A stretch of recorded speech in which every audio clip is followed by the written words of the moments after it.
Kejap ya Ustaz.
Okay, auzubillahi minasyaitanirrajim. Bismillahirrahmanirrahim.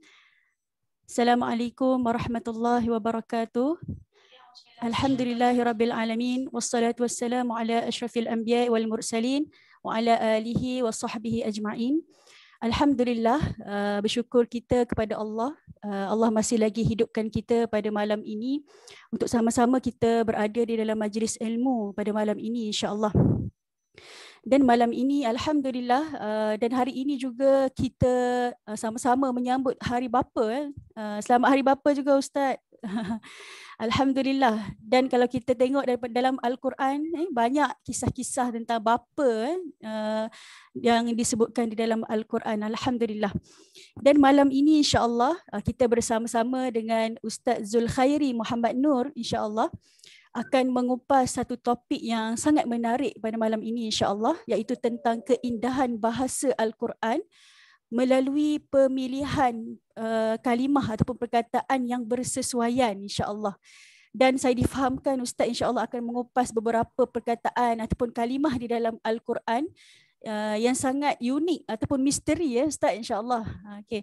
Dan sebelum kita mula saya serahkan majlis ini kepada Ustaz, sudilah saya kenalkan Ustaz insya-Allah. Nama diberi Ustaz Zulkhairi Muhammad Nur. Sekarang Ustaz merupakan ahli lembaga pengarah Yayasan Usuluddin Malaysia ataupun disebut YAUM YAUM YAUM. Dan Ustaz juga merupakan pengarah syarikat Faqih Synergize dan juga penulis buku masya-Allah. Ustaz aktif di media sosial menulis tentang kalimah bahasa Arab dalam Al-Quran, dan juga saya suka Ustaz mengupas tentang nama-nama dalam bahasa Arab, nama ajam dan sebagainya, masya-Allah. Dan malam ini tepatlah kita menjemput Ustaz untuk mengupas tentang kelebihan ataupun keindahan bahasa Al-Quran itu melalui perkataan ataupun pemilihan perkataan yang bersesuaian. Dan kalau kita tengok dalam Al-Quran sebenarnya Hari Bapa hari ini, saya kenalkan sedikitlah tentang perkataan ya abati ya abati. Dan dalam Al-Quran ada disebut ya abi ya li abihi pun ada kan, dan abati pun ada kan.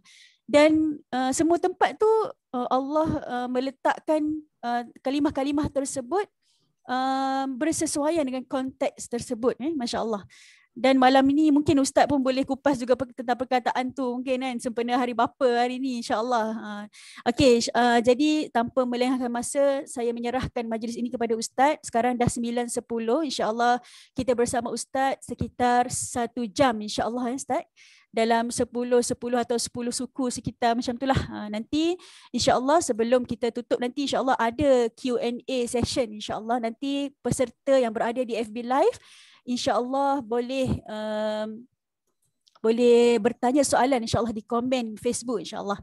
Jadi saya alu-alukan juga kepada penonton di FB Live untuk sama-sama share pada malam ini.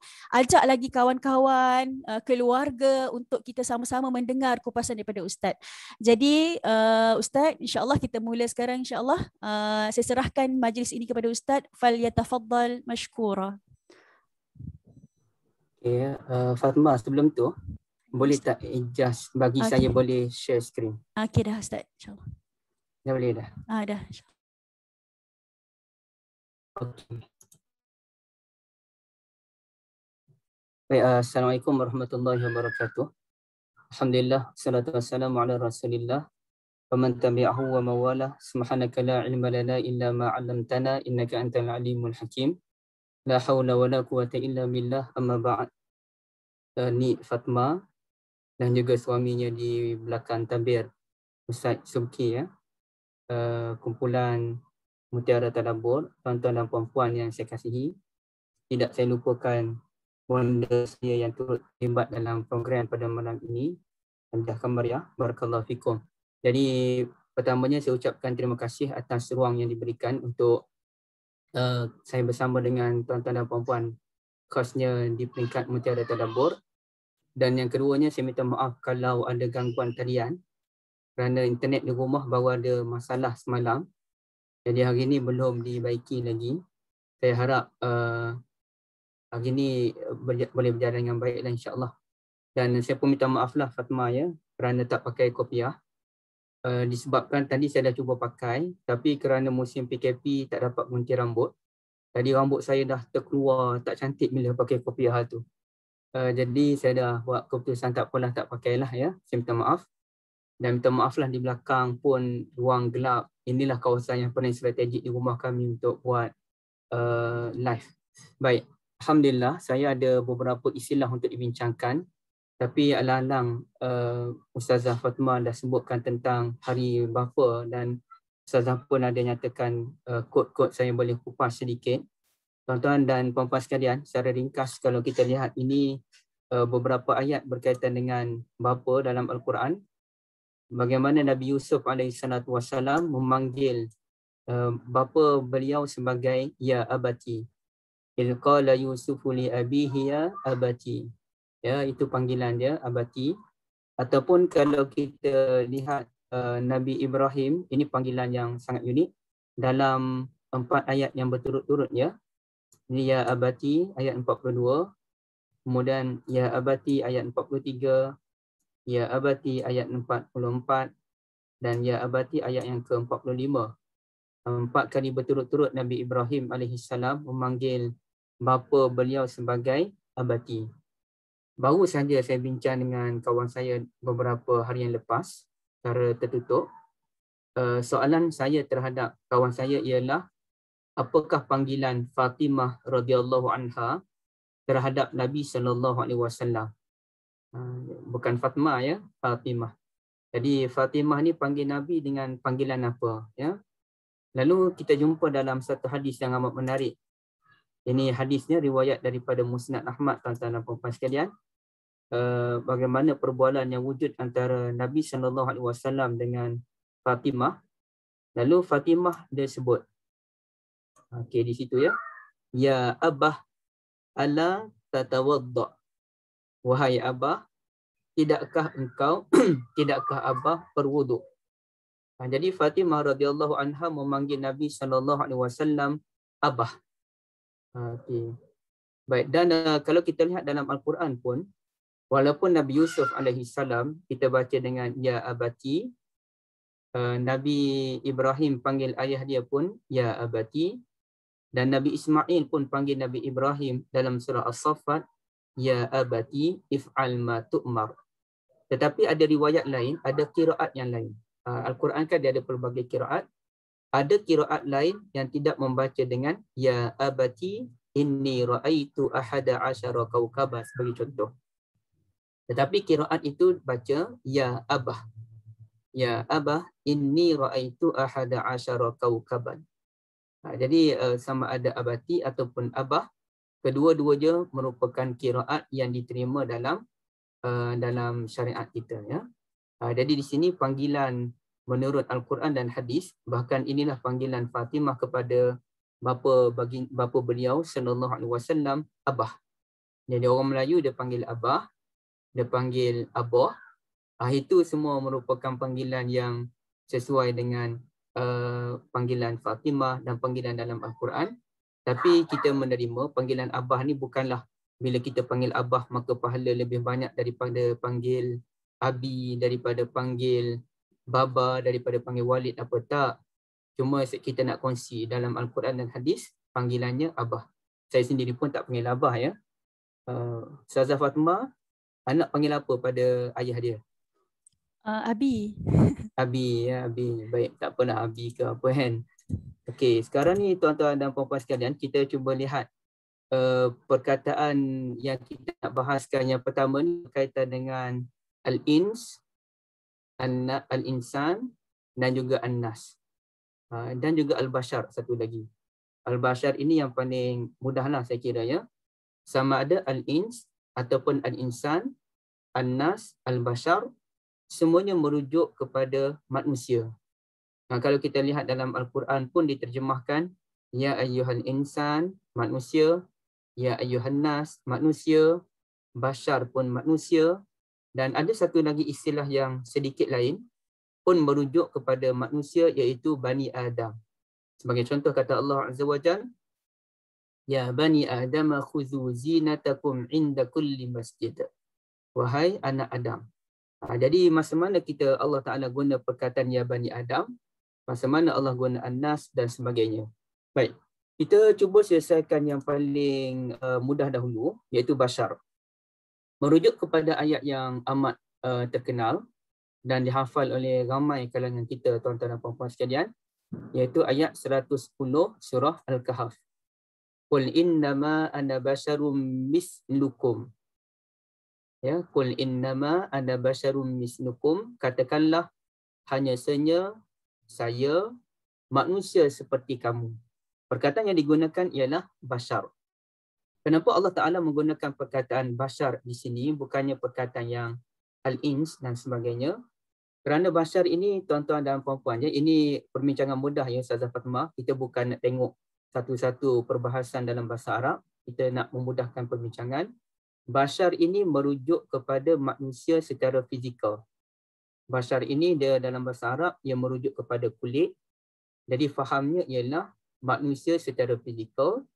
Apabila Nabi SAW menyatakan baginda ialah bashar, artinya baginda ada fizikal seperti kita, ada kehendak makan, minum, berjalan di pasar, ingin menikmati makanan yang sedap, kadang-kadang ya ada keinginan untuk bersahabat, ada keinginan untuk berumah tangga, ada keinginan untuk bermain dengan anak kecil, ada keinginan untuk bergurau senda dengan sahabat handai dan sebagainya. Itu merupakan istilah bagi bashar. Katakanlah saya merupakan manusia yang sama dengan kamu, tak ada perbezaan. Yang membezakan antara saya dengan tuan-tuan dan puan-puan sekalian ialah saya, yakni Nabi SAW, yuha, mendapat wahyu daripada Allah Azza wa Jalla. Yang lain kita sama. Jadi kalau nak buat ukuran bahawa Nabi ni tak apalah, Nabi ni level tinggi, so Nabi boleh follow segala ajaran Allah, tak. Kita sama sahaja. Yang membezakan ialah Nabi ada wahyu, kita semua pula tidak ada wahyu. Baik, kita selesai berkaitan dengan bashar di situ. Okey, sekarang kita pergi kepada perkataan al-ins. Di sini, ini dalam surah Al-An'am, juzuk yang ke-8. Baik, wa kadzalika ja'alna likulli nabiyyin aduwwan syayatinal ins. Ya. Baik, itu surah Al-An'am kan. Wa kadzalika ja'alna likulli nabiyyin aduwwan syayatinal insi wal jin. Dia dalam Quran ni Ustazah Fatimah, kalau al-ins mesti diregu dengan al-jin. Kalau al-insan, kalau an-nas, dia mesti regu dengan al-jinnah. An-nas dengan al-jinnah. Contoh ayat yang masyhur, minal jinnati wan nas. Tapi kalau al-jin, dia mesti regu dengan al-ins. Al-ins, al-jin. Contoh dalam surah Ar-Rahman, ya ma'syaral jinni wal insi. Wahai sekalian jin dan juga manusia, in istata'tum an tanfudhu ila akhiril ayah. Baik, jadi di sini kata Allah Azza wa Jalla, demikianlah kami jadikan bagi setiap nabi ni dia ada musuh dia. Dan musuh para nabi ini terdiri daripada dua golongan. Dan kedua-dua musuh ini dipanggil syayatin. Kami jadikan bagi setiap nabi ada musuh-musuh, yakni syaitan-syaitan, kalangan manusia dan juga kalangan jin. Jadi syaitan ni manusia pun ada, jin pun ada. Baik. Ayat ini, al-ins ini sebenarnya dia berasal daripada perkataan asalnya alif hamzah, nun dan juga sin yang kemudiannya membentuk nama Anas sebagai contoh. Ada orang nama Anas, ada orang nama Unais, ada orang nama Anis sebagai contoh ataupun Anisah. Baik, perkataan al-ins ni sebenarnya dia merujuk kepada dalam bahasa Arab asasnya ialah golongan ataupun kehidupan yang jinak ataupun yang mesra. Kalau minta maaf saya terpaksa guna perkataan jinak tu kerana dalam bahasa Arab memang dia jinak lawan kepada liar. Kalau sebahagian haiwan tu dipanggil liar kan. Kita ni berbeza dengan haiwan dari sudut jinak. Ataupun dalam bahasa yang lebih lunak ialah mesra. Al-ins mesra. Perkataan al-ins dan al-jin ini menurut apa yang saya baca, ia merupakan nama asas bagi manusia dan jin. Kenapakah saudara kita tu dinamakan al-jin?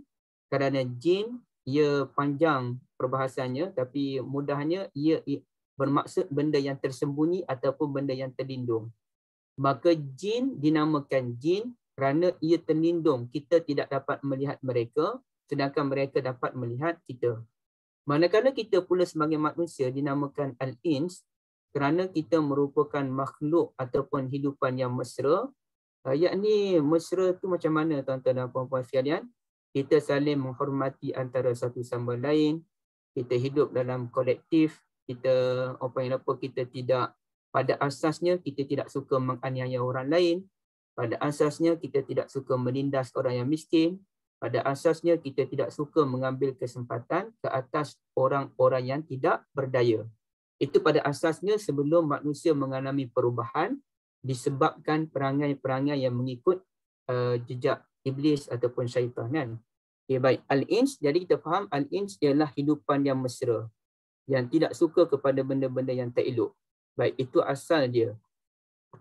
Kemudiannya kalau kita lihat perkataan Anas, sebelum Anas tu kita lihat perkataan al-insan dahulu pada ayat wa allaysa lil insani illa ma sa'a. Ini ada perkataan al-insan pada ayat 39 ya. Dan manusia itu tidak mendapat melainkan apa yang mereka usahakan ataupun apa yang mereka kerjakan. Tuan-tuan dan puan-puan yang surah saya apa, kasihi. Ustaz? Ini surah apa? Oh sorry, ini surah An-Najm. An-Najm ayat 39. Ayat 39 ya. Okey, afwan, kasih Ustazah. Wa allaysa lil insan. Al-insan ini dia lebih kurang dengan al-ins. Cuma kalau al-ins ini dia lebih kepada orang yang mesra, orang yang tidak ganas, orang yang tidak liar, tidak sama dengan haiwan ya. Al-insan ini dia lebih kepada, sama ada dua pendapat ulama ya, ada dua pendapat ulama. Pendapat yang masyhur, al-insan berasal daripada perkataan nasia. Ya. Nasia ini bermaksud lupa. Jadi kenapakah manusia ini dinamakan al-insan? Kerana kita ini orang yang mudah lupa, sebagaimana disebutkan oleh Allah Azza wa Jalla berkaitan dengan bapa kita Nabi Adam alaihi salatu wassalam, wa laqad ahidna ila adama min qabl fanasiya wa lam najid lahu azma. Kami telah buat perjanjian dengan bapa kamu Adam sebelum ini, fanasiya, namun Nabi Adam telah terlupa dengan perjanjian agar tidak mendekati pokok terlarang. Walam najid lahu azma, tetapi kami tidak dapati dalam diri Nabi Adam ini kesungguhan untuk melanggar perintah Allah. Baik. Jadi asal daripada perkataan fanasia itulah terbitnya perkataan al-insan, iaitu makhluk yang mudah lupa. Italah, tak kata orang lain kan. Tetapi ada pendapat yang lain yang kalau tidak silap saya disokong oleh almarhum Dr. Fadil Saleh As-Samarai rahimahullah, yang mana beliau menyatakan al-insan bukan berasal daripada perkataan nasya. Sebaliknya al-insan sama juga dengan al-ins, merujuk kepada al-unsu, makhluk. Kalau tadi al-ins dia lebih kepada makhluk yang mesra, hidupan yang mesra, tidak ganas, tidak liar. Al-insan ni kita boleh tambah sedikit ataupun ada nilai tambah dia, iaitu hidupan yang hidup secara bermasyarakat ataupun kolektif. Apabila kita mesra, apabila kita tidak liar, tidak ganas, apabila kita tidak suka menindas antara satu sama lain, artinya kita merupakan orang yang memerlukan kemesraan antara satu sama lain. Saya memerlukan Ustaz Sukat, Ustaz-Ustaz sebagai contoh. Dalam masa sama, Ustaz-Ustaz pun perlukan Ustazah Fatimah untuk membina keluarga. Ustazah Fatimah pun perlukan bapa. Bapa pun perlukan kawan-kawan yang lain. Kawan-kawan memerlukan pemimpin. Pemimpin memerlukan rakyat. Jadi, kita saling memerlukan antara satu sama lain. Untuk makan nasi pun kita memerlukan petani yang membanting tulang demi untuk padi. Kita memerlukan orang yang memproses padi tersebut. Kita perlukan orang yang jual rice cooker. Kita perlukan orang yang buat wiring di rumah. Kita perlukan orang yang menjual pinggan. Kita memerlukan orang yang menjual lauk dan sebagainya. Semua orang saling bekerjasama untuk membentuk kehidupan ini. Maka dinamakan manusia itu insan, merujuk kepada kehidupan ataupun sejenis kejadian Tuhan yang saling memerlukan antara satu sama lain. Jadi di sini kita dapat rumuskan al-ins, iaitu hidupan yang mesra. Al-insan, saling memerlukan antara satu sama lain. Manakala perkataan an-nas dia sedikit berbeza, ya. Nas yang dalam banyak ayat Al-Quran seperti ini, ya ayyuhan nasu taqu rabbakumul ladzi khalaqakum min nafsin wahidah, ayat 1 surah An-Nisa, ya. Perkataan an-nas yang digunakan oleh Allah Azza wa Jalla. Dan saya sebutkan tadi, kalau al-ins dia punya regunya al-jin. Kalau an-nas dia punya regu dia ialah al-jinnah. Jadi kenapakah manusia ini dinamakan sebagai an-nas? An-nas ini Ustazah Fatimah, tuan-tuan dan puan-puan dirahmati Allah, dia asal perkataan nasa, yanusu, nausan, nawasanan. Tak apalah, tak ingat pun kan? Ataupun anasa, yunisu, inasatan. Jadi itu semuanya bermaksud benda yang bergerak. Benda yang bergerak. Contoh kalau kita sebutkan an-nawas, an-nawas artinya sesuatu yang bergerak. Jadi bila kita artinya, kalau Ustazah Fatimah tanya saya dari sudut tadabbur perkataan al-ins dengan al-insan, jujurnya saya tak begitu mendalami setiap ayat tu. Ia memerlukan masa yang panjang. Tapi kalau perkataan an-nas, apa yang saya fahami daripada perbahasan ahli ilmu, kajian yang dibuat ialah perkataan an-nas merujuk kepada sesuatu benda yang bergerak. Ahlan Buya, sahabat saya, Buya Syari yang turut hadir pada malam ini. Tapi saya tahu Ustaz Syari dia singgah sekejap je, kemudian dia sibuk dengan kerja yang lain pula. Fadhal Ustaz. Baik. Perkataan an-nas ni dia mesti ada unsur pergerakan. Pergerakan itu bagaimana tuan-tuan? Sama ada pergerakan itu secara fizikal ataupun pergerakan dari sudut dalaman, spiritual. Baik. Contohnya apabila kita bacakan ayat 1 surah An-Nisa, kata Allah Azza wa Jalla, ya ayyuhan nasu taqu, wahai manusia bertakwalah kepada Tuhanmu. Jadi takwa ini kan satu benda yang bergerak. Dia berbentuk, dia mengalami naik dan turun kepada Allah Azza wa Jalla. Dan kalau kita lihat lagi pun dalam surah Al-Hujurat sebagai contoh. Dalam surah Al-Hujurat, Allah Ta'ala telah memanggil kita dengan panggilan ya ayyuhalladzina amanu sebanyak 5 kali.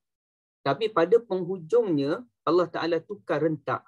Daripada ya ayyuhalladzina amanu la tuqaddimu, ya ayyuhalladzina amanu la tarfa'u, ya ayyuhalladzina amanu in ja'akum fasiq, ya ayyuhalladzina amanu la yaskhar qaumun min qaumin ya ayyuhalladzina amanu tubu ila Allahi taubatan nasuha. 5 kali ya ayyuhalladzina amanu. Tapi bila masuk ayat 13, Allah Taala tukar rentak daripada ya ayyuhalladzina amanu kepada ya ayyuhan nas. Inna khalaqnakum min dzakarin wa unsa, dan di situ ada ayat yang begitu energetik, inna akramakum indallahi atqakum. Sekali lagi berkaitan dengan takwa yang merupakan benda yang bergerak dalaman kita, tuan-tuan dan puan-puan sekalian.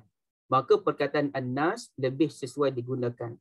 Begitu juga apabila kita membaca surah yang terakhir dalam Al-Quran yang merupakan surah yang merumuskan segala fenomena Al-Quran ini, itu surah An-Nas, ya. Surah yang merumuskannya ada tiga kul itu. Baik, dalam surah An-Nas itu disebutkan allazi yuwaswisu fi sudurin nas. Syaitan khannas ini dia sentiasa meniupkan was-was dalam dada manusia. Jadi siapakah syaitan khannas? Minal jinnati wan nas, terdiri daripada jinnah dan juga an-nas. Jadi kerana ada unsur pergerakan meniupkan yuwaswisu ataupun was-wasah itu, maka dipanggil an-nas. Kerana an-nas merujuk kepada kehidupan yang sentiasa bergerak. Sama ada bergerak secara luaran ataupun bergerak secara dalaman. Lebih-lebih itu kita kena tengoklah pada ayat yang lain pula kan. Baik. Jadi tuan-tuan dan puan-puan sekalian, al-ins satu kehidupan yang mesra, al-insan kehidupan yang saling memerlukan antara satu sama lain, an-nas iaitu kehidupan yang bergerak, beraktiviti, dan satu lagi al-bashar merujuk kepada manusia secara fizikal. Dan menariknya daripada perkataan al-ins, al-insan dan an-nas lahir satu lagi perkataan. Yang kerana perkataan ini memang agak misteri, iaitu an-nisa, ya, an-nisa. An-nisa dalam Al-Quran apa yang saya fahami terbahagi kepada dua golongan. Satu, an-nisa merujuk kepada perempuan secara umum. Ini sebagai contoh, rijalan katsira wa nisaa. Wanita secara umum dipanggil sebagai an-nisa. Dan ini memang surah an-nisa. An-nisa ada lagi dan banyak lagi lah perkataan an-nisa dalam mana-mana surah pun, termasuk ialah satu lagi an-nisa merujuk kepada isteri Nabi. Itu tuan-tuan dan puan-puan dalam akhir juzuk 21, awal juzuk 22 suratul Ahzab, yang mana Allah Ta'ala memanggil isteri Nabi ya nisa an-nabi, wahai orang-orang wanita, kalau kita sebut apa ya, wahai wanita-wanita Nabi, ataupun istilahnya isteri-isteri Nabi. Kalau orang Kelantan ya, dia panggil dengan minta maaf tuan-tuan ya, saya nak sebut je Oretino. Oretino ni artinya isteri. Saya tak suka guna istilah tersebut, walaupun saya tahu orang Kelantan ni bila sebut Oretino, dia bukan maksud betina, tak, dia berbeza. Tapi saya lebih suka sebut dengan perkataan lain, orang puang. Itu puang tu Terengganu kan, orang puai. Ini orang puai saya ni. Itu untuk bahasa lah. Untuk bahasa bila kita sembang dengan orang Kelantan juga.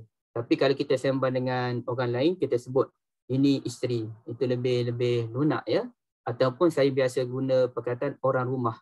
Ini orang rumah, yakni dialah yang menguruskan rumah saya. Baik. Jadi tuan-tuan, kenapakah wanita itu dinamakan sebagai an-nisa? Jadi itu pun satu benda yang agak mengelirukan.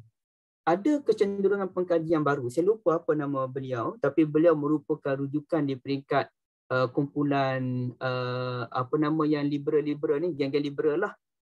Baik. An-nisa ini dia sebut berkaitan dengan nasi.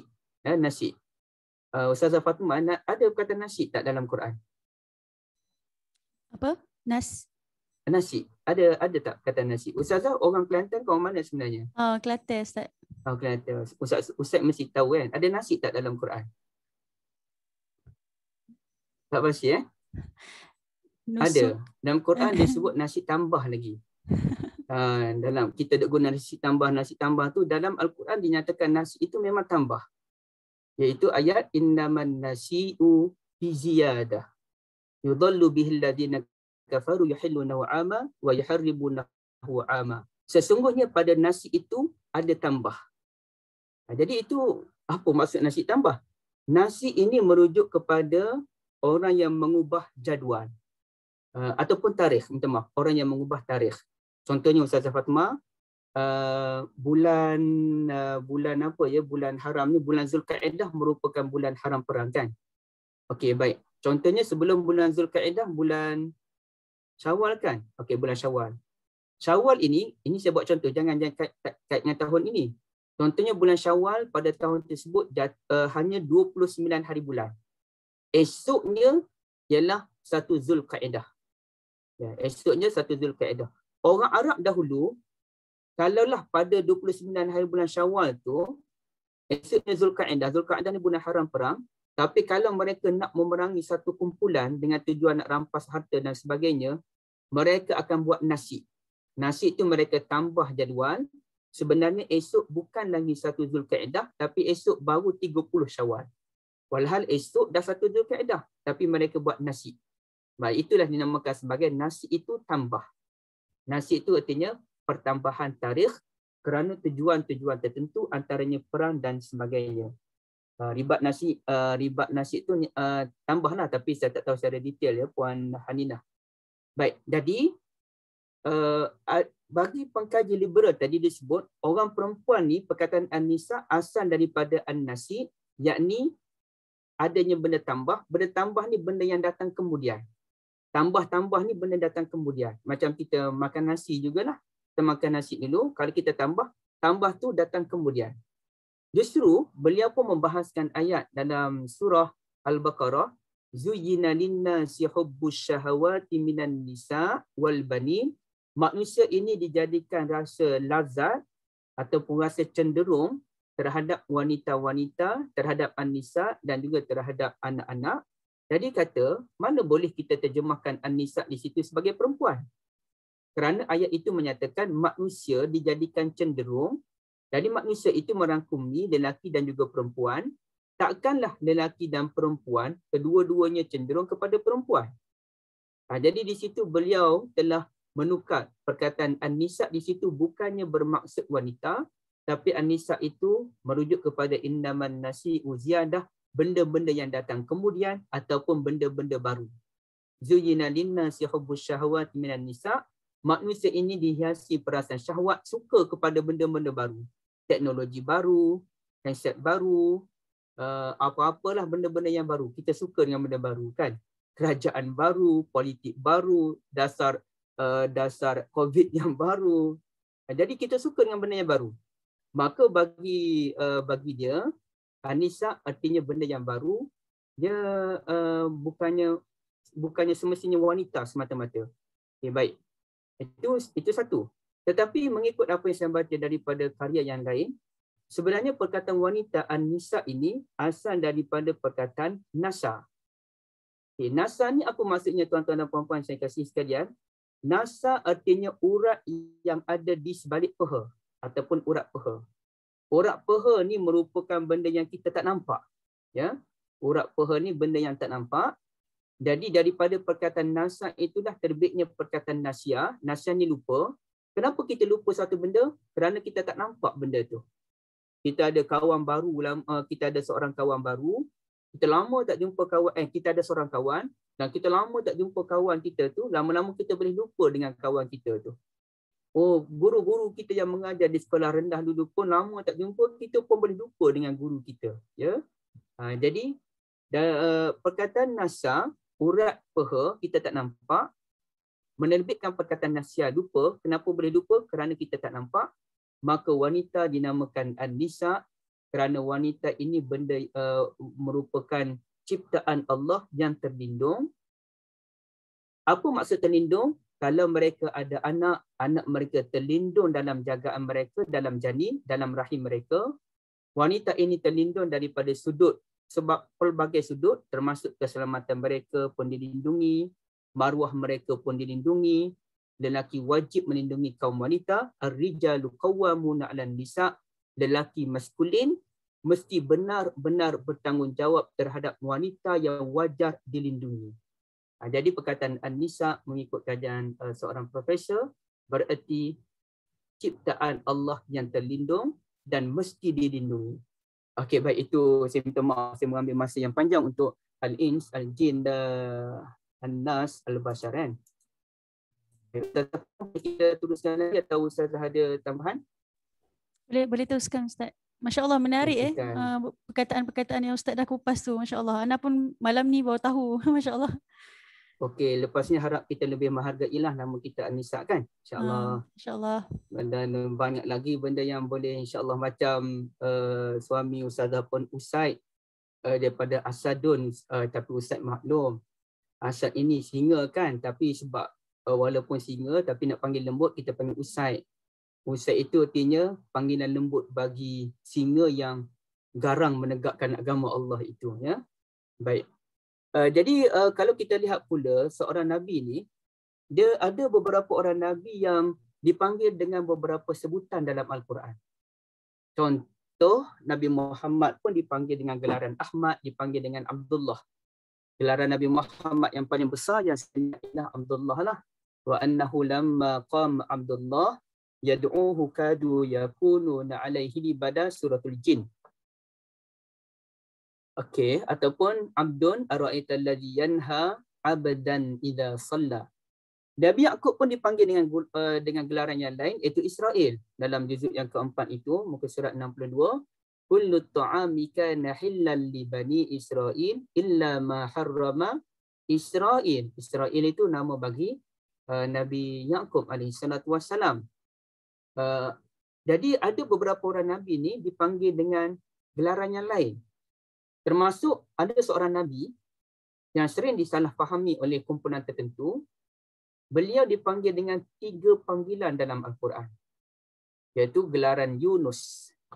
Kita boleh lihat ayat ini sebagai contoh. As-Saffat. Wa inna Yunus laminal mursalin. Dan sesungguhnya Yunus benar-benar termasuk orang yang diutuskan oleh Allah Azza wa Jalla. Baik, nama asalnya ialah Yunus. Kemudiannya, tapi kalau kita lihat dalam surah Al-Anbiya ayat 87, yang ini juzuk 17, Allah Ta'ala telah memanggil Nabi Yunus dengan panggilan yang lain, iaitu Zunnun. Kita panggil Zunnun. Tapi di sini mengikut bahasa Arabnya sesuai Zal lah kan. Wa zannuni idh dhahaba mughadiban. Kan ada ulama sufi dahulu namanya Zunnun, orang Mesir. Zunnun al-Misri. Senior saya dulu pun nama Zunnun. Ya, namanya kita nampak indah. Kemudiannya suratul Qalam, Allah Ta'ala memanggil Nabi Yunus ini dengan panggilan yang lain, iaitu Sahibul Hud. Sahibul Hud. Jadi kenapa Allah Ta'ala panggil Zunnun dalam suratul Anbiya dan kenapa Allah panggil Sahibul Hud dalam surah Nun? Ataupun surah Nun ini dipanggil suratul Qalam.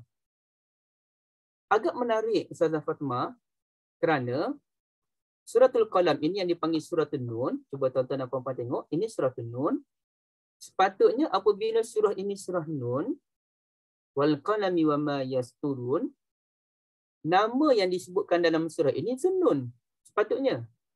Tapi kenapa Allah Ta'ala tidak meletakkan nama Zunnun dalam Suratul Nun, tapi Allah Ta'ala meletakkan nama Zunnun dalam Suratul Anbiya, Sahibul Hud dalam surah Al-Qalam ataupun Suratul Nun.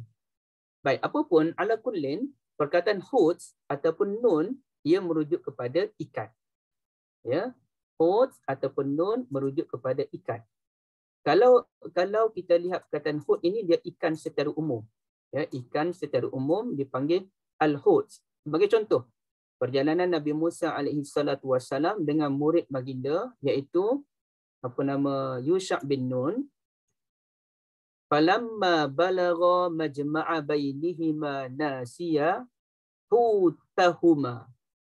Bila mereka sampai satu tempat, mereka kedua-duanya terlupa tentang hut, ikan mereka. Terlupa ikan mereka dekat mana dah. Mana ikan mereka dah masuk ke dalam sungai dah. Baik, perkataan hut ini artinya ikan. Manakala Nun ialah nama yang khusus bagi ikan yang telah menelan Nabi Yunus alaihi salatu wassalam. Sama ada namanya Zunnun, Zu ini artinya memiliki, Zunnun artinya orang yang memiliki ikan dengan maksud orang yang ditelan oleh ikan. Manakala Sahibul Hud pun dipanggil sebagai orang yang memiliki ikan. Cuma kenapa Allah Ta'ala sebut dalam surah ini sahib, dalam surah Al-Anbiya dipanggil zu. Kedua-duanya memiliki. Kenapakah dalam suratul Anbiya Allah panggil nun bagi ikan? Kenapakah dalam surah Al-Qalam dipanggil Al-Hut? Jadi ini kekeliruan. Apa beza antara zu dengan sahib? Apa beza antara nun dengan hut? Macam saya, nama saya Zu Al-Khair. Kenapakah saya dinamakan Zu Al-Khair? Kenapa tidak dipanggil Sahibul Khair sebagai contoh? Jadi Al-Khair ini pun banyak dalam Quran kan, antaranya harta. Baik. Jadi di sini tuan-tuan dan puan-puan dirahmati Allah. Kita ada masa pendek lagi. Saya kena ni sikit. Perkataan sahib dia menunjukkan kita ini bukannya orang yang dominan. Perkataan yang datang selepas sahib lebih dominan daripada sahib itu sendiri. Sahib ini pemilik. Sahib al-hut pemilik ikan. Yakni orang yang ditelan oleh ikan. Tapi kalau kita sebut perkataan sahib atau kita sebut ashab, kita tu tidak dominan dibandingkan dengan orang tersebut. Contoh kita sebutkan Ashabul Kahfi. Pemuda-pemuda yang mendiami Gua Kahfi. Gua Kahfi itu lebih dominan daripada pemuda tadi. Apa maksud saya? Pemuda-pemuda bertujuh tadi, apabila masuk ke dalam Gua Kahfi, mereka telah tertidur dan mereka terkurung dalam gua selama 300 tahun lebih. Artinya gua yang lebih dominan daripada mereka, mereka tertidur dalam gua. Jadi itu kata sahib. Ataupun kita nyatakan ashabul fil. Bila disebutkan alam tara kaifa fa'ala rabbuka bi ashabil fil, siapa lebih dominan, tentera-tentera bergajah ke ataupun gajah itu yang dominan? Apabila digunakan perkataan ashabul fil, artinya gajah lebih dominan daripada tentera-tentera. Sebagaimana ashabul kahfi, kahfi ataupun gua lebih dominan daripada penghuni gua sehingga mereka tertidur. Ashabul fil, gajah lebih dominan daripada mereka. Dengan erti kata-kata menurut ulama, perangai mereka ini sebiji macam perangai gajah. Mereka terikut-ikut rentak perangai gajah dan mereka tidak menggunakan akal budi bicara mereka. Jadi perangai gajah tu yang tidak maknanya bukan perangai kemanusiaan. Mereka memiliki perangai kehaiwanan. Dengan itulah mereka cuba menyerang kota Mekah. Artinya gajah yang dominan. Ataupun kita nyatakan berkaitan dengan sahabat-sahabat Nabi yang namanya Al-Aqra' bin Habis, Al-Qa'qa' bin Ma'bad, ataupun sahabat Nabi namanya Dihyah Al-Kalbi dan sebagainya, Abu Bakar, Umar, semua itu dipanggil ashabun Nabi sallallahu alaihi wasallam. Apa maksud ashabun Nabi? Yakni Nabi lebih dominan daripada mereka. Jadi tuan-tuan dan puan-puan, kita kena faham di sini, bila sebut ashabul fil, artinya gajah lebih dominan daripada mereka. Apabila disebutkan ashabul kahfi, artinya kahfi lebih dominan dibanding mereka. Bila disebut ashabun Nabi, Nabi lebih dominan daripada mereka. Bila disebut sahibul hut, ikan lebih dominan daripada Nabi Yunus. Okey, di situ dulu. Ikan lebih dominan daripada Nabi Yunus.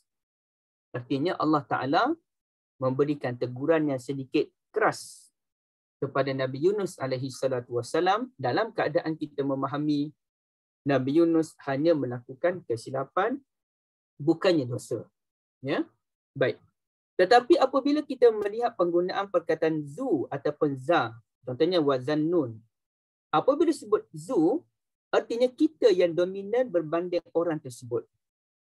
Contohnya dinyatakan zu malin, orang yang memiliki harta, dia yang dominan berbanding harta, harta tidak pernah mengaburi mata dia.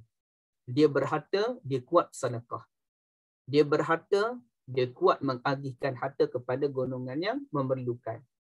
Ataupun kita namakan yang lain selain daripada zu malin, apa-apa zu lain yang lainlah. Maknanya dia yang dominan dan dia tidak tertawan dengan benda yang dimiliki. Okey, bermakna ayat Zannun menunjukkan Nabi Yunus yang dominan. Ayat Sahibul Hud menunjukkan ikan yang dominan berbanding Nabi Yunus. Ayat Zunnun menunjukkan Nabi Yunus lebih dominan berbanding dengan ikan. Jadi kenapa tuan-tuan dan puan-puan sekalian, kenapa surah Al-Qalam digunakan Sahibul Hud? Kenapakah surah Al-Anbiya digunakan Zunnun? Kerana surah Al-Qalam menunjukkan ikan lebih dominan daripada Nabi Yunus, dalam erti kata Allah Ta'ala memberikan teguran terhadap Nabi Yunus alaihi salatu wassalam. Cuba kita lihat di sini, Allah sebut, maka bersabarlah wahai Muhammad menerima hukum Tuhanmu. Dan janganlah engkau, artinya sabar, tunggu Allah Ta'ala nak timpa azab kepada musuh-musuh kamu tu, kamu kena sabar. Ya, jangan ada dalam hati Nabi Muhammad dan kita semua tak sabar nak tunggu Allah hukum mereka. Yang besarnya kita nak dakwah mereka, itu yang paling penting. Dan jangan engkau, yakni kita semua, bersikap seperti orang yang telah ditelan oleh ikan, yang mana dalam perut ikan itulah beliau merayu sebab-sebab, sedih-sedih, memohon keampunan daripada Allah Azza wa Jalla, dan rayuan itulah yang menjadi kisah legenda yang begitu diingati zaman berzaman, yang mana kita amat berterima kasih kepada Nabi Yunus alaihi salatu wassalam. Baik. Jadi tuan-tuan dirahmati Allah, ayat ini memberikan teguran kepada Nabi Yunus dan memberikan teguran kepada kita semua, jangan terlalu cepat ingin Allah Ta'ala menghukum orang-orang yang menentang ajaran Allah. Nahnu qudah, nahnu du'a, kita merupakan pendakwah, la qudah, bukannya penghukum. Jadi itu teguran kepada Nabi Yunus dan seluruh pendakwah. Berbeza dengan surah Al-Anbiya, surah Anbiya ini Allah Ta'ala memuji Nabi Yunus.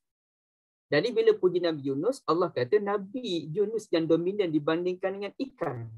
Dalam surah Al-Qalam, ikan yang dominan. Nabi Yunus ada melakukan kesilapan. Tapi Nabi Yunus comeback. Nabi Yunus tidak membiarkan diri yang begitu sahaja. Kisah Nabi Yunus dalam ikan ini menjadi kisah yang misali. Nabi Yunus ketika itu, baginda pun berzikir kepada Allah, La ilaha illa anta subhanaka inni kuntu minaz zalimin.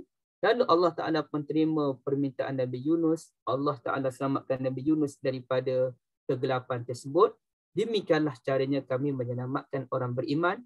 Jadi dinamakan Zunnun, Nabi Yunus yang dominan, kerana cerita ini pujian yang menimpah ruah kepada Nabi Yunus alaihi salatu wassalam. Saudara Fatimah, cuba kita lihat di sini bagaimana dalam ayat kritikan terhadap Nabi Yunus, Allah guna huts. Faltaqamahul hutu wa huwa mulim, dan Yunus telah ditelan oleh huts dalam keadaan baginda memang layak mendapat teguran daripada Allah. Bukan dapat teguran daripada kita, tapi dapat teguran daripada Allah Azza wa Jalla, Al-Ghafurur Rahim.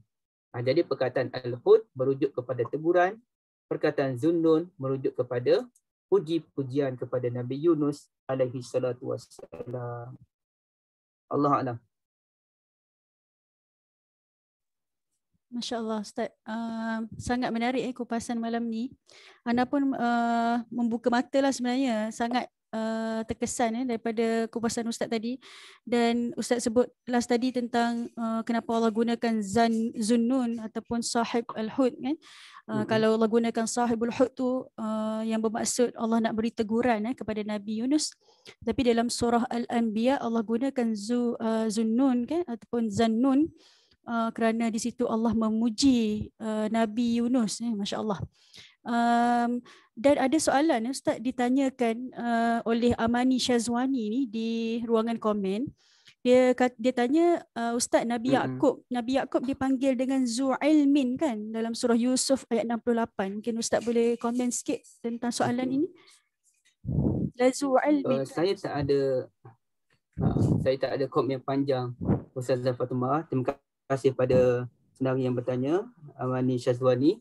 Tapi inilah ayat dia, wa innahu lazu ilmin. Perkataan la di situ artinya benar-benar ataupun lagi-lagi, dan sesungguhnya beliau benar-benar memiliki ilmu yang pelbagai, lima 'allamnah, berdasarkan apa yang kami ajarkan kepada beliau. Jadi saya tak ada komen panjang lah berkaitan dengan benda ni. Tapi kata Zoom bermakna baginda menguasai ilmu tersebut. Oh, insyaAllah. Okay. Ustaz, yang ketiga, Ustaz ada bagi tahu hari tu, Ustaz dah kupas tentang beza antara iblis dengan syaitan kan? Okey, tapi masa sempat lagi ke? Sempat lagi Ustaz. Tadi kita mula dalam 9.10.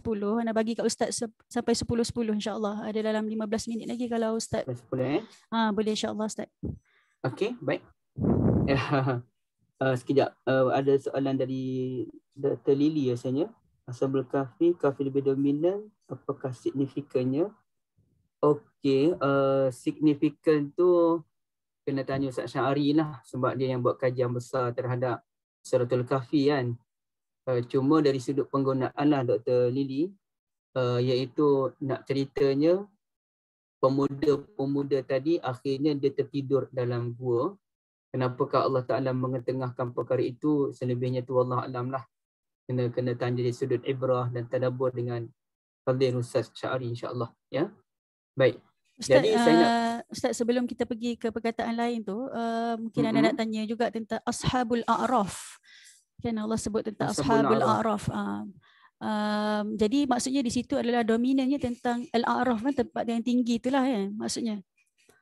Kalau kita faham daripada aspek penggunaan sahib dan ashab, begitulah. Al-A'raf kan tempat untuk orang yang pahala dan dosanya sama banyak kan. Maka orang yang berada di Araf itu tidak ada pilihan melainkan menunggu syafaat daripada orang-orang tertentu, khasnya Nabi Muhammad SAW. Kerana mereka tak ada kekuatan pun berada di Araf. Fatimah? Okey, insyaAllah. Ustaz boleh teruskan dengan perkataan yang seterusnya insyaAllah. Okey, satu lagi perkataan yang cuba kita lihat iaitu syaitan dan juga iblis. Sekejap. Okey, dah okey. Tadi internet saya ada problem sikit. Perkataan Ustazah Fatimah, kalau boleh saya tanya dulu, dan saya takkan bahas panjang lah benda ni. Setakat Ustazah sendiri tahu, mana lebih menakutkan antara iblis dengan syaitan? Iblis dengan syaitan Iblis kot Ustaz. Iblis lebih menakutkan daripada syaitan Baik, kalau Ustazah tahu apa maksud iblis dan apa maksud syaitan? Kalau setakat anda tahu lah. Internet umur Ustazah apa? Okey. Kalau syaitan ni mungkin juga merujuk kepada sifat kesyaitanan tu. Dan iblis tu Allah Alam Ustaz, Ana serah kepada Ustaz lah untuk Ana tahu tentang ilmu ni insyaAllah.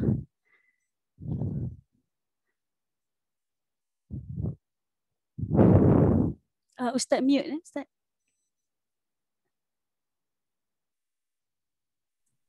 Okey, tadi internet saya putus, saya dah terkeluar. Apa maksud Ustazah? Ustaz dengar jelas ke sekarang? Okey, sekarang bagus. Tadi putus sikit. Okey, tadi Ana cakap tentang syaitan tu mungkin juga merujuk kepada sifat kesyaitanan tu.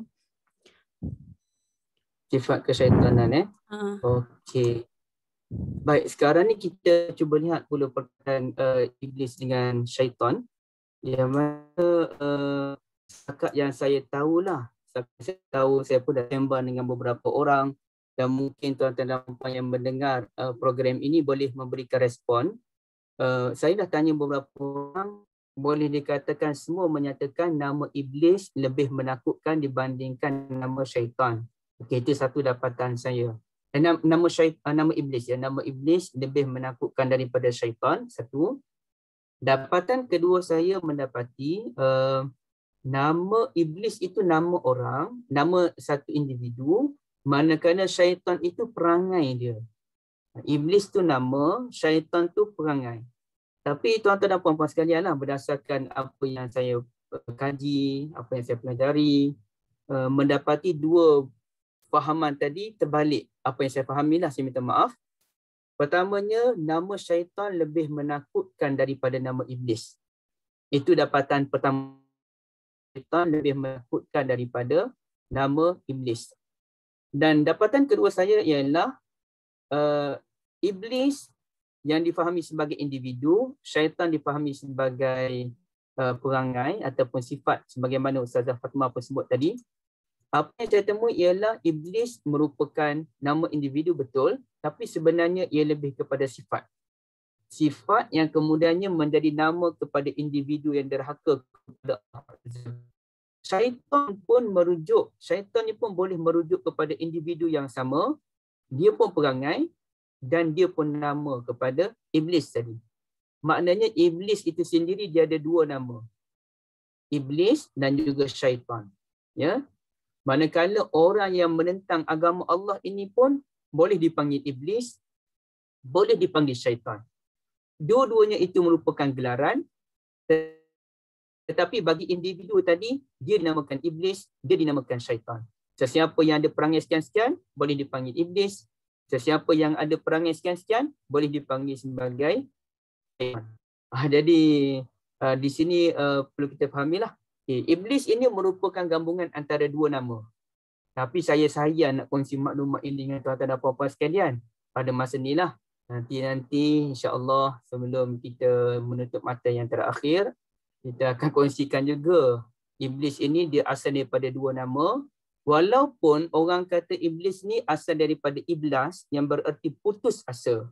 Ya, iblis ini kata orang iblas, contohnya ayat yauma taqumus saatu yublisul mujrimun, pada hari kebangkitan itu maka orang-orang yang melakukan dosa berputus asa. Maka orang pun kata iblis ini dinamakan iblis kerana dia berputus asa. Syaitan ini dinamakan syaitan kerana ia jauh daripada rahmat Allah, asal perkataan syaitona yang jauh daripada rahmat Allah. Tapi Ustazah Fatimah, tuan-tuan dan puan-puan sekalian, benar iblis asa. Kita tengok dalam Al-Quran, kita tengok dalam hadis, iblis tidak pernah putus asa. Dia berjuang, dia berlawan. Bahkan ketika Allah Ta'ala usir sahaja dia daripada syurga, dia dah bertekad untuk mengganggu anak Adam sampailah, kata orang, sampailah lubang cacing datang ganggu kita. Jadi sebab itu pengkaji memikirkan nama iblis bukan berasal daripada perkataan iblas. Itu tidak tepat. Kerana iblis tidak pernah berputus asa. Nama iblis berasal daripada dua perkataan.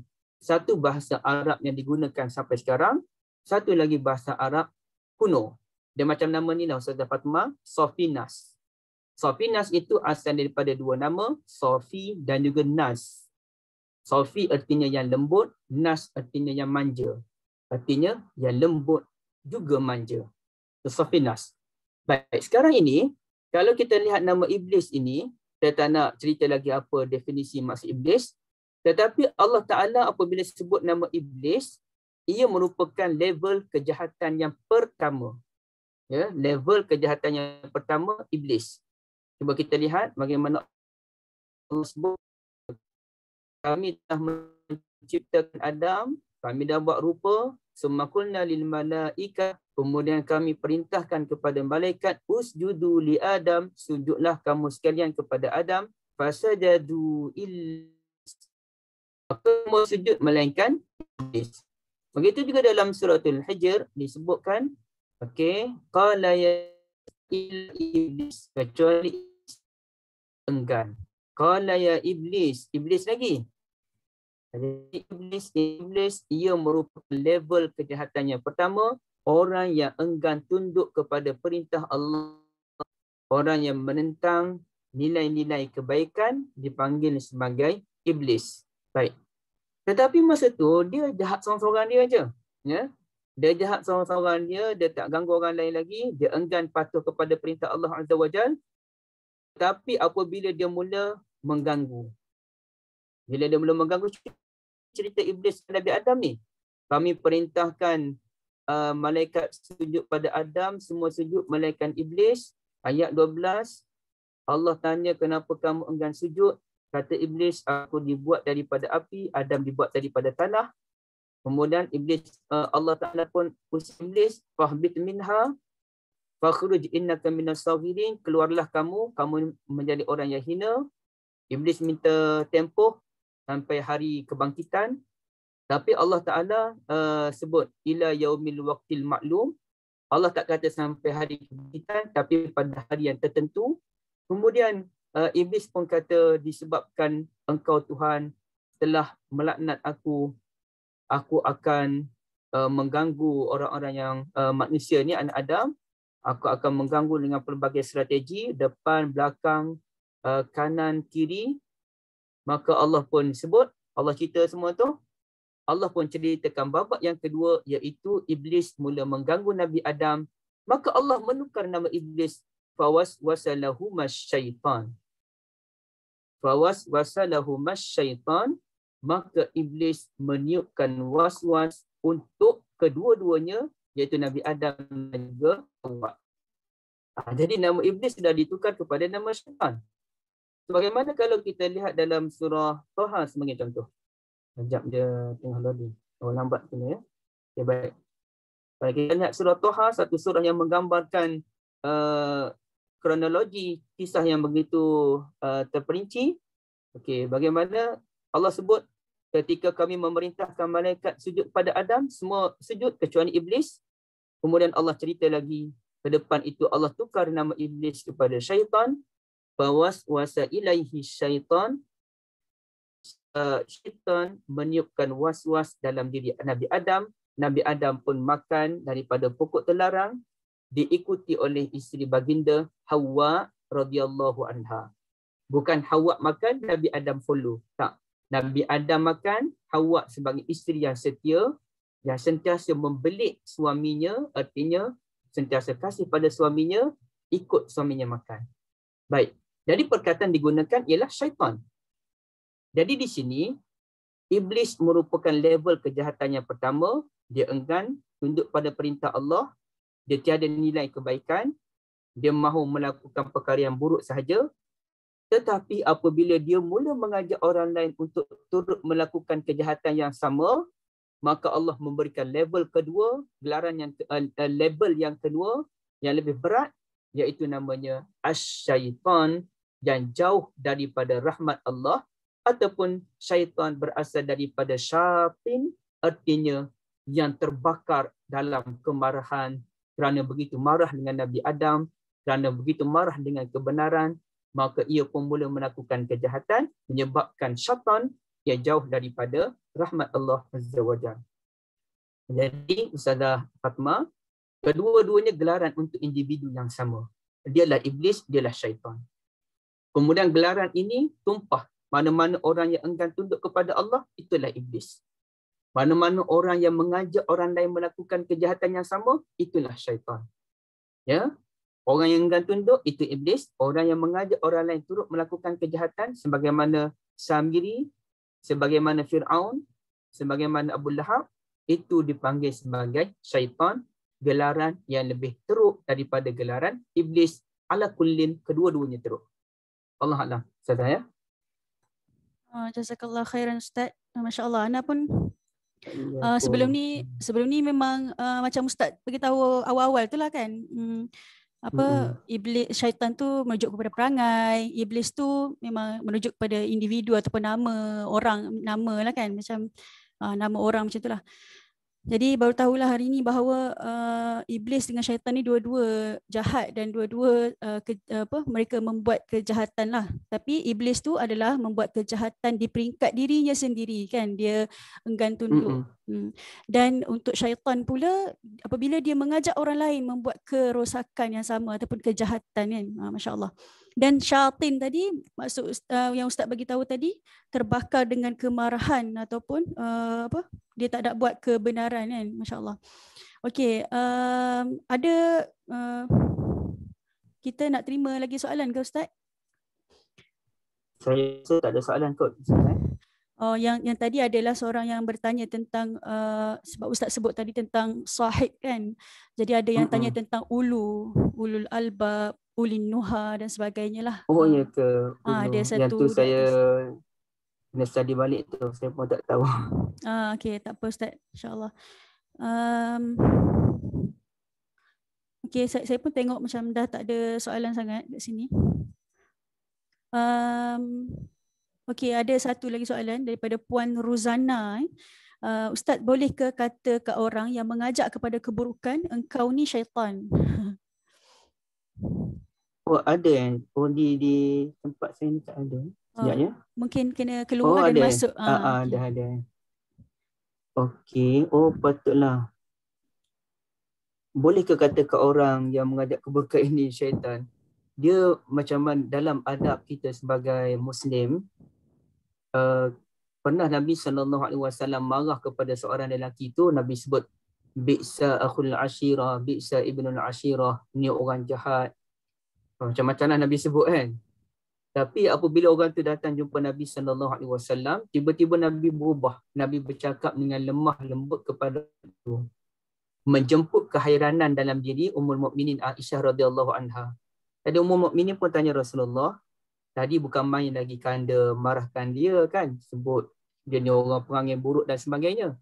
Tetapi apabila bertemu dengan dia, elok-elok je kanda sembang dengan dia. Kenapa? Jadi di situlah Nabi pun terangkan, artinya sebagaimana disimpulkan oleh para sahabat, kebencian itu hanya bersarang dalam hati, namun apa yang keluar daripada mulut ialah illa qilan salaman salama. Wa idza khatabahumul jahiluna qalu salama. Hanya perkataan-perkataan yang indah keluar daripada mulut, walaupun dalam hati ni berbara, marah je kan. Tapi mulut kita kena jaga. Wallahu a'lam. Masya-Allah, jazakallah khair Ustaz. Betul apa yang Ustaz bagi tahu tadi, maksudnya kalau kita nak marah seseorang pun cukuplah dengan hati, dalam hati kita kan, maksudnya kita tahan lidah kita. Dan kalau waktu sekarang Ustaz, kalau orang nak marah dekat macam-macam kan, marah kat kerajaan ke, marah dekat siapa-siapa lah, jadi terus beritahu macam-macam kan di dalam media sosial, komen-komen ni, masya-Allah. Jadi itu tidak sepatutnya menjadi akhlak kita lah. Kita boleh nak marah tapi kita tegurlah dengan cara yang baik kan. Kalau kita nak menegur pemerintah, nak menegur seseorang dan sebagainya. InsyaAllah. Anda pun menunggu lagi kalau ada soalan lah. Alhamdulillah malam ni 146 orang Ustaz yang sedang menonton secara live. Alhamdulillah. Dan ramai juga yang menulis nota-nota yang ada. Alhamdulillah. Jadi dah 10.12. Jika tak ada soalan tu, anda rasa mungkin Ustaz boleh simpulkan sedikit pada malam ini tentang keindahan bahasa Al-Quran ni. Mungkin Ustaz ada cadangan-cadangan lain, mungkin kita boleh kupas nanti, insya-Allah boleh jemput lagi Ustaz, insya-Allah ke Mutiara Tadabbur, insya-Allah. Okay, mungkin Ustaz beri kesimpulan dalam 5 minit hingga 7 minit, insya-Allah. Baik, terima kasih Ustazah Fatimah ya. Bahasa Al-Quran ni memang bahasa yang sangat unik, bahasa yang sangat indah. Walaupun perbezaannya hanya satu huruf, ia sudah membawa perbezaan yang ketara ya. Walaupun kadang-kadang ejaannya lebih kurang, tapi ia membawa maksud yang berbeza. Contohnya perkataan qaf, sin dan juga ta. Apabila dibaca qasitun, itu orang yang jahat. Wa ammal qasituna fakanu li jahannam hataba, surah Al-Jin juzuk 29. Adapun orang-orang yang jahat, qasit, kita sebut orang yang kesat hatinya. Baik. Tetapi kalau perkataan qaf, sin dan ta tadi kita tukar kepada muqsitun, bukannya qasitun tetapi muqsitun, ia bertukar menjadi orang-orang yang baik. Sebagai contoh Allah Taala menyatakan innallaha yuhibbut wallahu yuhibbul muqsitin, surah Al-Hujurat, dan Allah sentiasa suka kepada orang yang melakukan keadilan. Jadi berbeza walaupun dia asalnya sama, qaf, sin dan ta, tapi dibaca qasit jadilah jahat, dibaca muqsit jadilah orang yang baik. Dan ulama pun mengajarkan macam-macam lah kajian-kajian yang pelik-pelik dalam Al-Quran ni. Saya pun ya Allah cukup luar biasa sehingga kan ada satu kitab khas membincangkan lenggang-lengguk bahasa ketika membahaskan kisah Nabi Musa alaihi salatu wassalam. Cerita Nabi Musa sahaja pelbagai lenggang-lengguk bahasa yang boleh dikaji. Bukan itu sahaja, sebelum ni pun saya ada kongsi dengan Ustazah Fatimah dalam perbualan ringkas kami. bahawa nama-nama Nabi dalam Al-Quran pun membawa satu maksud yang begitu mendalam. Sebab apabila Allah Ta'ala sebut nama Musa sebagai contoh, pasti Allah bukan sekadar nak sebut namanya Nabi Musa, tak. Tapi nama Musa itu sendiri mengandungi maksud yang begitu mendalam. Apabila Allah sebut nama Maryam, Maryam pun mempunyai maksud yang mendalam. Apabila Allah sebut nama Khadijah, nama Khadijah pula. Allah sebut nama Nabi lain lah, termasuk Luqman. Ia pasti membawa maksud yang mendalam. Sebagaimana kalau Nabi Musa ini, dan sebab itu kita tak boleh mudah-mudah ya. Ustazah Fatimah, tuan-tuan dan puan. Contohnya kita sekadar nak tengok Musa ni dia asal perkataan Moses dalam bahasa Ibrani. Okey, tak, dia tak semudah itu. Kajian saya menunjukkan Nabi Musa bukan bahasa Ibrani. Kalau Nabi Harun, ia bahasa Ibrani. Tapi kalau Nabi Musa, ia bukan bahasa Ibrani. Ia adalah bahasa Mesir kuno. Dan kita ada hujah yang begitu kuat untuk menyatakan Musa bukan bahasa Ibrani. Jadi itu kita kena hati-hati. Macam nama Harun. Ramai orang menyangka nama Nabi Harun ini ialah Aaron. Seorang pilih nama anaknya Aaron dengan niat Nabi Harun. Padahal bukan. Nabi Harun bukanlah namanya Aaron. Dalam Nabi Harun tu memang bahasa Ibrani, bukan namanya Aaron, tapi lain. Jadi situ dia bukan semudah yang kita sangka, tuan-tuan dan puan-puan sekalian. Ustaz, dia ada Ustaz kalau boleh saya mencelah juga, macam Syekh Salah Abdul Fattah Al-Khalidi kan dia ada tulis satu buku Al-A'lam Al-A'jamiyah tu kan. Yes. Nama-nama contoh macam nama Maryam kalau ikutkan ialah ada yang kata dia memang berasal daripada Ar-Rim, bahasa asal daripada bahasa Arab, tetapi kalau menurut Syekh Salah dia kata dia adalah nama ajam, macam itulah. So mungkin nama-nama lain ni macam Ustaz sebut tadi, Ustaz sebut tadi nama Musa, Harun dan sebagainya tu, jadi bagaimana Ustaz? Maksudnya nama tu nama ajam juga ke, nama Harun tu? Okey, nama ajam juga, cuma kajian Dato' Salah dalam Al-A'lamul A'jamiyah boleh kita anggap kajian yang agak sederhana lah, dia tidak mendalam. Cuma Dato' Salah menyatakan prinsip ini nama ajam, kita tak tahu maksud, dan dia sebenarnya ada lagi kajian mendalam yang memperincikan maksud di sebalik nama Ibrani, Mesir kuno dan sebagainya. Kajian itu agak-agak sulit lah. Macam mana kalau begini Fatimah ya, kita bincang nama ni kan, contoh nama Bilqis, nama biasa orang sebut Balqis. Tapi kalau kita lihat dalam kajian, nama sebenarnya bukan Balqis, tapi ejaan tepatnya ialah Bilqis dengan baris bawah. Dan saya ada tengok seorang ahli bahasa yang menjadi di Universiti Madinah pun menyatakan nama sebenarnya ialah Bilqis, bukannya Balqis. Dan nama Bilqis ini sebenarnya ialah nama dalam bahasa Arab, bukan nama dalam bahasa yang lain. Kerana Bilqis ini beliau tinggal di, kalau betul lah namanya Bilqis, Allah Alam kan. Beliau tinggal di Sabah dan Sabah ini diasaskan oleh orang Arab iaitu Himyar. Beliau dengan anak-anaknya ni, namanya apa ya, saya lupa dah. Beliau dengan anaknya 10 orang bangsa Arab telah membina taman di Sabah. Jadi nama Bilqis dan lain-lain itu merupakan nama Arab, bukan nama bahasa lain. Itu satu kajian yang amat menarik sehingga sekarang saya mengkaji tulisan seorang pengkaji sejarah yang begitu luar biasa, yang begitu prolific di Mesir. Beliau kemukakan pelbagai hujah. Itu sangat menarik. Dan kalau kita lihat juga orang Arab sekalipun, bahasa Quran ni dia menjadi asas kepada orang Arab, bukan orang Arab yang menjadi asas kepada bahasa Quran. Ini kemuncaan, ini akhir sekali. Contohnya apabila kita membincangkan tentang Ramadan. Apa maksud Ramadan ya Ustazah Fatimah? Kalau boleh saya tahu dulu pandangan Ustazah. Ramda Ustaz. Asal perkataan ramda yang bermaksud panas terik. Panas terik Panas terik kan. Dan bila, terima kasih banyak Ustazah, bila saya baca banyak buku, memang ramai orang kata Ramadan asal daripada ramda, iaitu bahasa Arab artinya panas terik. Kemudiannya mereka mencari filosofi, kenapakah Ramadan dinamakan ramda, panas terik? Kerana kepanasan itulah yang membakar dosa-dosa yang kita lakukan. Baik, tapi itu menimbulkan satu keheranan. Kalaulah Ramadan itu dinamakan ramda, artinya panas terik,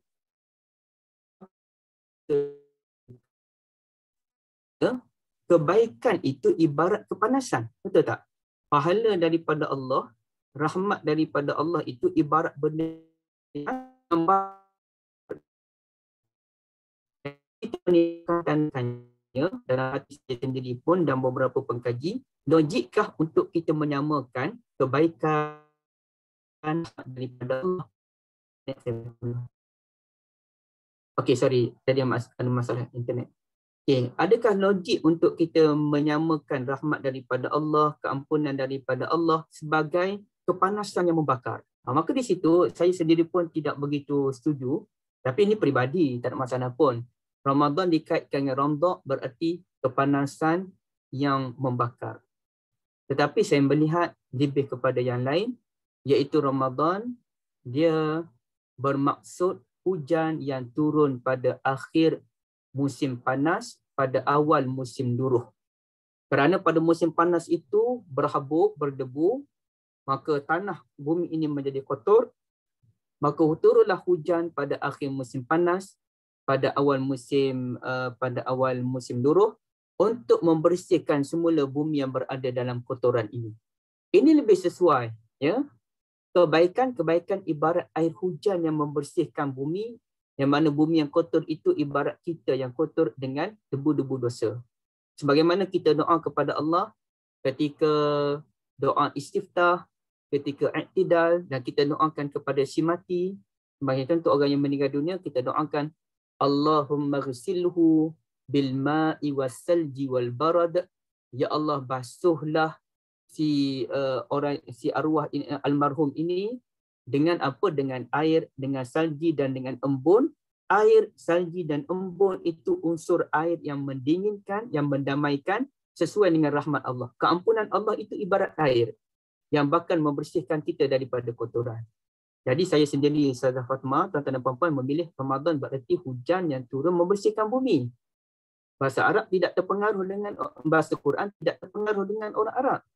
Kerana bahasa Al-Quran itulah yang mengasaskan bahasa Arab. Dan saya cukup meyakini bahasa yang paling tua di dunia ialah bahasa Arab, bukannya bahasa Ibrani, bukannya bahasa Suryani, bukannya bahasa Kaldani. Bahasa yang paling utama, yang paling tua bahasa Arab. Cuma kemudian barulah berkembang dari bahasa Suryani dan sebagainya. Dan perbezaan antara bahasa Arab dengan Ibrani, Suryani, Kaldani sebagainya tidak jauh sebenarnya. Ya, tidak terlalu jauh. Allah Alam Ustazah. Terima kasih banyak pada pihak Mutiara Tadabbur atas jemputan ini. Dan terima kasih banyak pada tuan-tuan dan puan-puan yang hadir. Saya serahkan pada Ustazah balik. Okay, jazakallah khairan Ustaz atas kupasan tadi. Memang sangat membuka minda dan fikiran. Saya jemputlah kepada semua peserta yang ada menulis nota. Nanti boleh tag Mutiara Tadabbur. InsyaAllah nanti kita akan kongsikan lagi nota-nota yang daripada hasil perkongsian Ustaz tadi, insyaAllah.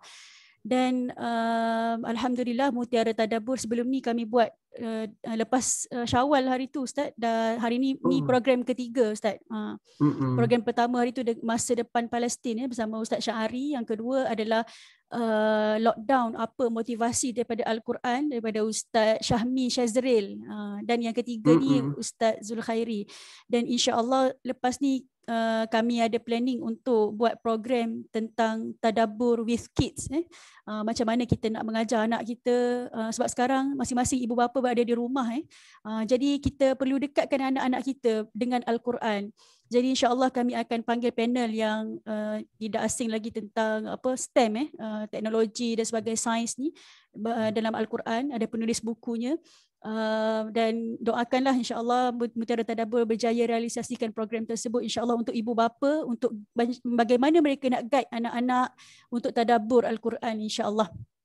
Dan sesuai dengan anak-anak yang umur 3 tahun, umur 4 tahun. Macam saya sendiri pun ada anak umur 3 tahun yang sulung tu.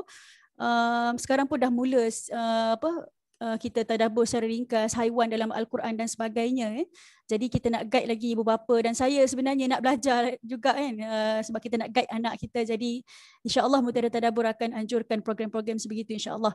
Jadi jemput para peserta semua untuk like, untuk follow Mutiara Tadabbur nanti insya-Allah. Jadi akhir kata ana ucapkan jazakallah khairan kepada Ustaz kerana luangkan masa pada malam ini bersama kami. Insya-Allah mungkin kami boleh jemput lagi insya-Allah Ustaz lepas ni. Banyak lagi kajian-kajian yang Ustaz dah buat tu. Nanti kita kita bentangkan di sini Ustaz, insya-Allah untuk manfaat ramai insya-Allah. Itu sajalah daripada Ana. Mohon maaf atas kekhilafan sepanjang mengendalikan program ini, dan mohon maaf juga jika ada masalah teknikal tadi. Okey, jadi itu sajalah. Wallahu alam. Assalamualaikum warahmatullahi wabarakatuh. Waalaikumsalam warahmatullahi wabarakatuh.